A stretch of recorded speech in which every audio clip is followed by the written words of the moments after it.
Saline কাণ্ডে তোলপাড় রাজ্য রাজনীতি। মেদিনীপুর মেডিকেল কলেজে প্রসূতি এবং সদ্যজাতের মৃত্যু এবং হাসপাতালগুলিতে ভেজাল ওষুধ সরবরাহের প্রতিবাদে পথে বামেরা।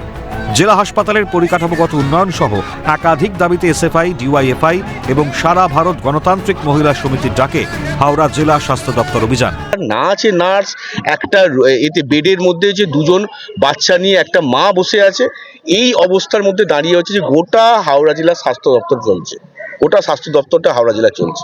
এই ভয়ানক অবস্থার বিরুদ্ধে আজকে আমরা এসএফআই, ডিওয়াইএফআই, সারা ভারত গণতান্ত্রিক মহিলা সমিতির উদ্যোগে আমরা আজকে ডেপুটেশন কর্মসূচি দিলাম। শুক্রবার বিকেলে মধ্য হাওড়ার এক সিনেমা হলের সামনে থেকে শুরু হয় মিছিল। তবে আগে থেকেই মোতায়েন ছিল পুলিশ, নামানো হয় র্যাব। মিছিল জেলা স্বাস্থ্য দপ্তরের সামনে পৌঁছতেই আটকে দেয় পুলিশ। ব্যারিকেড ভেঙে জেলার মুখ্য স্বাস্থ্য আধিকারিকের দপ্তরের দিকে এগোনোর চেষ্টা করলে বিক্ষোভকারীদের সঙ্গে পুলিশের বাদে বচসা এবং ধস্তাধস্তি।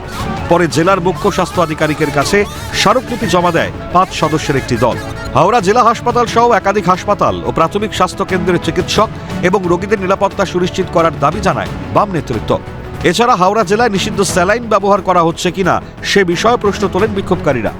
জাল সেলাইন আমাদের হাওড়া জেলার বিভিন্ন যে হসপিটালগুলো আছে, হাওড়া হসপিটাল সহ, সেখানে এই ব্যাচ নাম্বারের সেলাইন নেই। তো এইটা আমাদের উনি দায়িত্ব নিয়ে বলেছেন যে আমাদের হাওড়া জেলার কোনো জায়গায় যা যা সেলাইন পৌঁছেছে সেটা এখনো পর্যন্ত ইউজ হয়নি।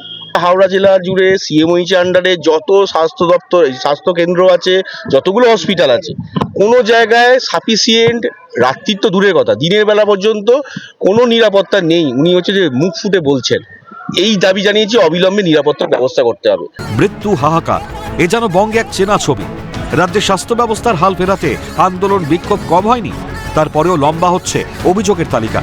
কবে রাজ্যবাসীর ভাগ্যের চাকা ঘুরবে, কবে ভুল চিকিৎসায় বা বিনা চিকিৎসায় মৃত্যু হবে না সাধারণ মানুষের, সেটাই এখন সবচেয়ে বড় প্রশ্ন।